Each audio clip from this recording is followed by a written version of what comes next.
Nuestro grupo colaborativo es el número 2 y está conformado por Darwin José Molina, Harley Davidson Alomía, Jorge Angulo, Julio Rosero y quien les habla, su humilde servidor, Víctor Torres. En esta oportunidad les voy a conversar sobre el tema de mecanismos de compensación. Antes de abordar el tema de fondo, es importante resaltar que la cuenta de compensación es un instrumento del régimen cambiario colombiano. El régimen cambiario colombiano es un conjunto de normas que regulan la posesión, transferencia y negociación de divisas en Colombia y establece los mecanismos a través de los cuales se pueden efectuar operaciones con divisas. Este régimen está establecido con una serie de propósitos, entre los que se encuentran fomentar la internacionalización de la economía, otorgar libertad a los agentes económicos en las negociaciones de comercio exterior, estimular la inversión. Tras hoy contamos en Colombia con un sistema cambiario de amplias libertades, pero con unas responsabilidades necesarias para que el gobierno pueda conocer el flujo de capitales y la balanza cambiaria del país y así determinar la política económica a seguir. De modo que hoy en Colombia la tenencia y negociación de divisas goza de una amplia libertad, pero existen algunas operaciones que deben cumplirse dentro de un marco legal que impone el incumplimiento de unos requisitos formales que en algunos casos implicaría solo un encarecimiento de las operaciones cambiarias, pero no la imposibilidad de su realización, como por ejemplo operaciones que exijan la intervención de un banco o en algunos momentos la constitución de depósitos no remunerados. En consecuencia, en Colombia, determinadas operaciones pueden hacerse a través de entidades financieras autorizadas, que se denominan genéricamente intermediarios del mercado cambiario o las IMC.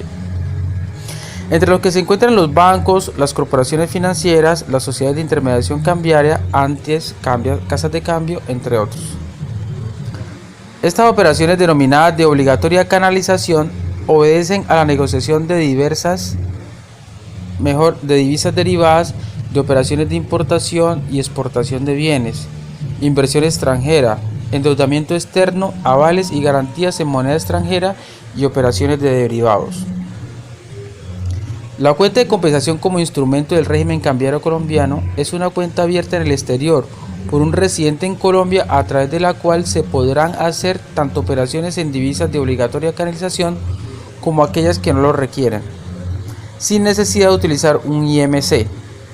Adicionalmente, a través de ella se pueden recibir pagos en moneda extranjera de operaciones de residente, puesto que esas operaciones se pagan siempre en pesos colombianos. Con la cuenta de compensación pueden pagarse en moneda extranjera en el exterior. Muchas gracias. A continuación, les voy a explicar detalladamente la definición del arrendamiento financiero, así como sus características. El arrendamiento financiero, también conocido como leasing, es un contrato en el cual el arrendador se compromete a dar el uso o goce temporal de un bien al arrendatario, ya que sean persona física o moral, obligándose a este último a pagar una renta periódica que cubre el valor más la carga financiera y los gastos adicionales que contemple el contrato.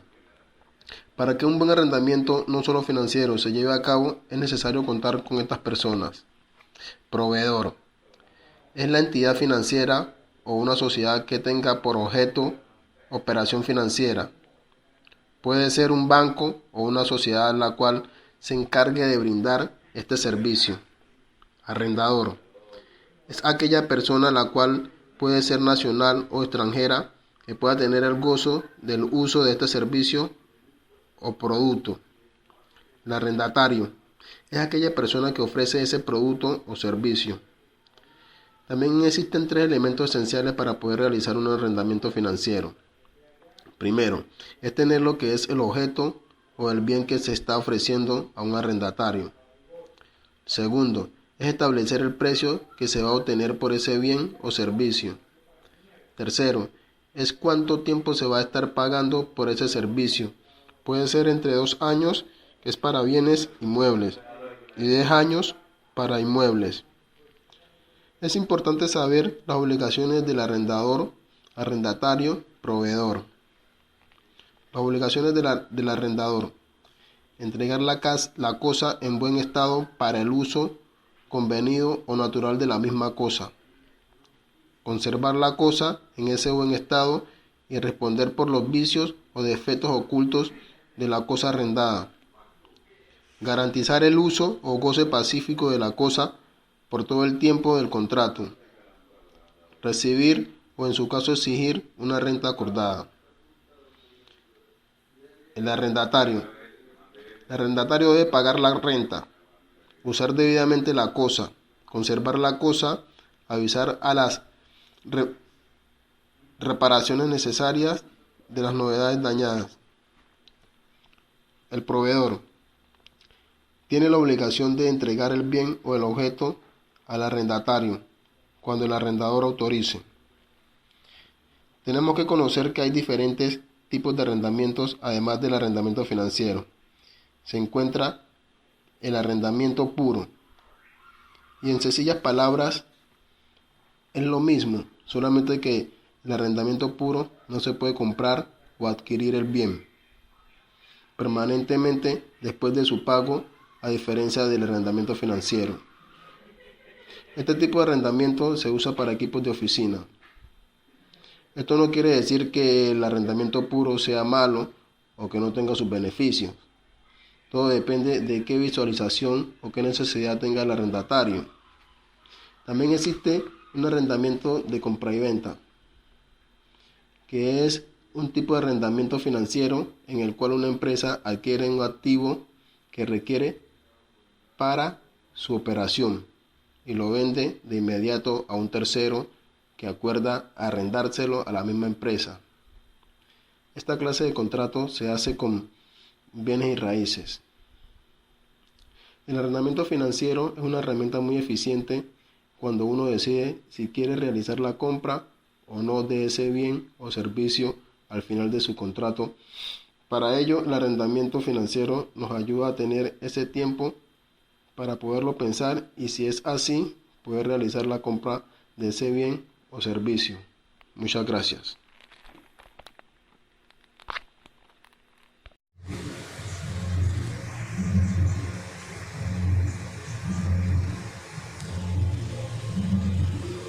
En esta oportunidad les voy a conversar sobre el tema de mecanismos de compensación. Antes de abordar el tema de fondo, es importante resaltar que la cuenta de compensación es un instrumento del régimen cambiario colombiano. El régimen cambiario colombiano es un conjunto de normas que regulan la posesión, transferencia y negociación de divisas en Colombia y establece los mecanismos a través de los cuales se pueden efectuar operaciones con divisas.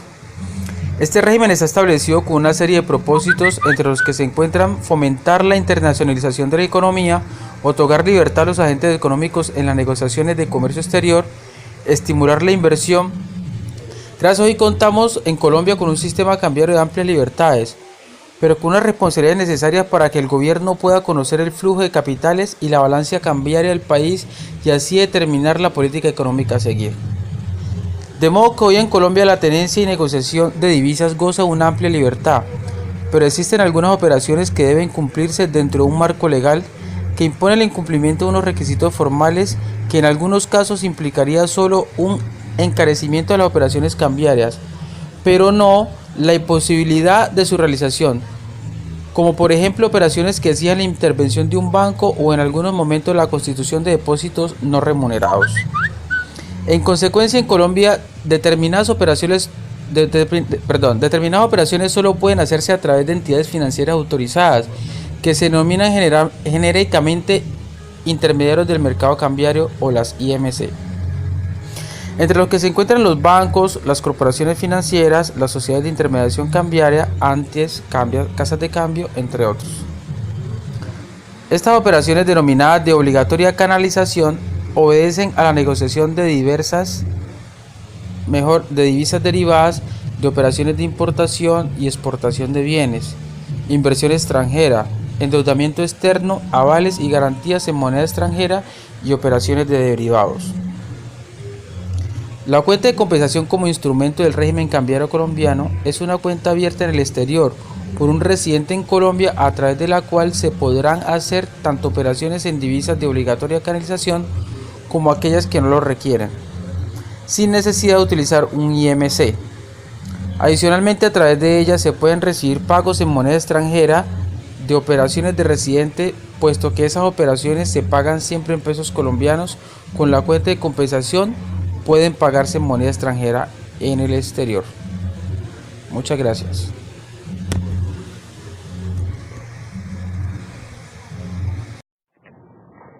Carta de crédito.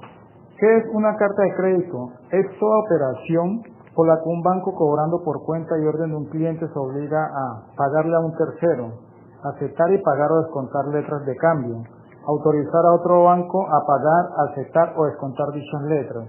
Las obligaciones del banco pueden estar supeditadas a la entrega de documentos de índole comercial, conocimiento de embarque, factura comercial, aduanero, certificado de origen, o técnico, certificado de calidad, y pueden variar según las instrucciones de quien ordene la apertura de dicho crédito. La carta de crédito o crédito documentario se conoce como el instrumento de pago independiente del contrato que dio origen a la relación entre las partes negociantes, es decir, comúnmente llamado contrato de compraventa internacional, y tiene sustento legal en las reglas y usos uniformes relativos a los créditos documentarios, conocidos popularmente en la industria. Se entiende por crédito documentario el acuerdo mediante el cual, a petición y de conformidad con las instrucciones del cliente, el banco se compromete directamente o por intermedio de un banco corresponsal a pagar a un beneficiario hasta una suma determinada de dinero, o a pagar, aceptar o negociar letras de cambio, giradas por el beneficiario contra la presentación de los documentos estipulados y de conformidad con los términos y condiciones establecidos. ¿Qué contiene una carta de crédito? La carta de crédito debe contener el nombre del banco emisor y del corresponsal si lo hubiere, el nombre del tomador y ordenante de la letra, el nombre del beneficiario, el máximo de la cantidad que debe entregarse o por la cual pueden girarse letras de cambio a cargo del banco emisor o del banco acreditante, el tiempo dentro del cual pueda hacerse uso del crédito y los documentos y requisitos que deban presentarse o ser acreditados para la utilización del crédito. Hay ciertos tipos de carta de crédito, como son la doméstica. Es la carta de crédito abierta en favor de un beneficiario que tiene su domicilio localmente y generalmente no requiere intervención de otra institución financiera. Establece una relación triangular entre el ordenante del instrumento, el banco emisor y el beneficiario vendedor. Contrapago. Este tipo de carta puede subdividirse a su vez en pago a la vista y diferido. Pago a la vista y confirmado por el banco pagador. Esto no puede demorar el pago. Diferido, que es el pagadero a plazo. Y confirmado, el banco se compromete contra entrega de documentos a pagar en el vencimiento. Garantiza una carta de crédito es que el pago por los productos enviados a un comprador en cualquier parte del mundo. Contraaceptación. El crédito es indispensable contra presentación de los documentos y de una letra de cambio liberada a plazo contra un banco designado por el crédito, que puede ser el propio emisor. Contranegociación.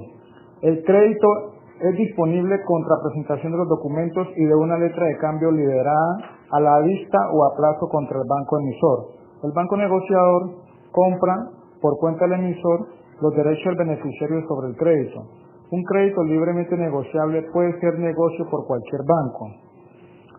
Las revocables o irrevocables. Por omisión, la carta de crédito se considera irrevocable, es decir, el compromiso emitido y aceptado por las partes no pueden ser modificados sin el consentimiento de todas las partes involucradas, ordenante, bancos, beneficiario. Por expresa indicación pueden emitirse un crédito documentario nominado revocable, en cuyo caso podrá modificarse siempre que no haya sido utilizado y quedarán firmes las obligaciones adquiridas o en curso de ejecución. Las cartas comerciales o financieras. Según el tipo de obligación que ampara la carta de crédito, puede ser comercial cuando la transacción que le involucra es una operación de compraventa que puede ser local o internacional, de importación o exportación, o financiera cuando asegura el cumplimiento de una obligación de este orden. Las cartas normativas o negociables. Es normativa la carta de crédito que indica expresamente los bancos autorizados para confirmar, avisar y negociar el instrumento. Y según negociables, libremente aquellas que no internacionales como el SWIFT. A diferencia de los anteriores instrumentos de pago, los giros directos surgen cuando el exportador colombiano tiene una alta confianza en su comprador en el exterior. ¿Cuáles son los costos del giro directo? Cuando el exportador acuerda con el comprador del exterior el pago de las mercancías a través de giros directos, deben de tener en cuenta que las entidades financieras colombianas y las entidades financieras del exterior cobran comisión por la gestión del giro internacional. En promedio, el valor de la comisión por cada entidad es de $20, es decir, el 0.05% del valor del instrumento. El giro directo posee dos etapas. La primera, la solicitud del giro directo. Esta se da cada que el importador o comprador del exterior solicita a la entidad financiera del exterior realizar un pago internacional en divisas, con cargo a su cuenta corriente a favor del exportador colombiano, donde se suministra la información relativa del beneficiario del pago. Tales ítems como el nombre, la dirección completa, número de cuenta, nombre de la entidad financiera, ciudad, país y concepto del pago internacional.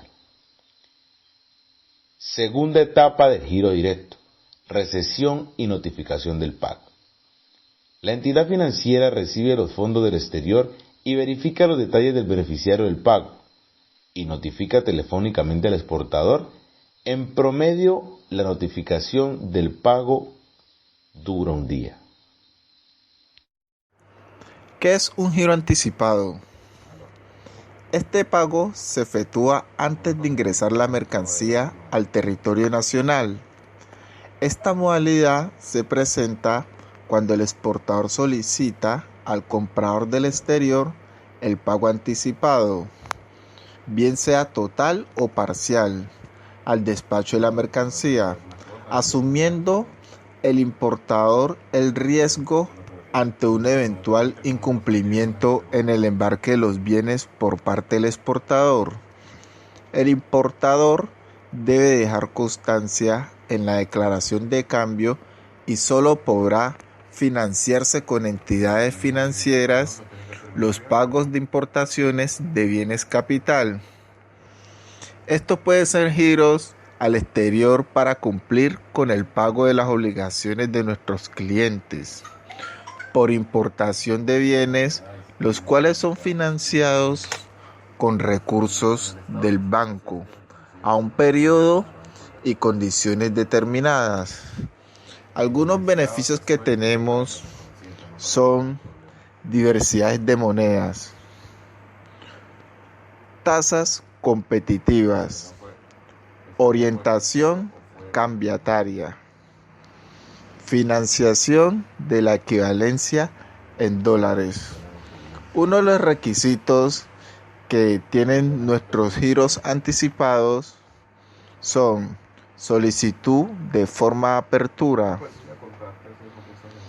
formulario de giros financiados debidamente diligenciado, copia de la factura proforma, formulario número 6, información de endeudamiento externo otorgado o residentes, y formulario 3A, informe de desembolsos y pagos de endeudamiento externo, cupo de crédito aprobado, ser clientes del banco de crédito.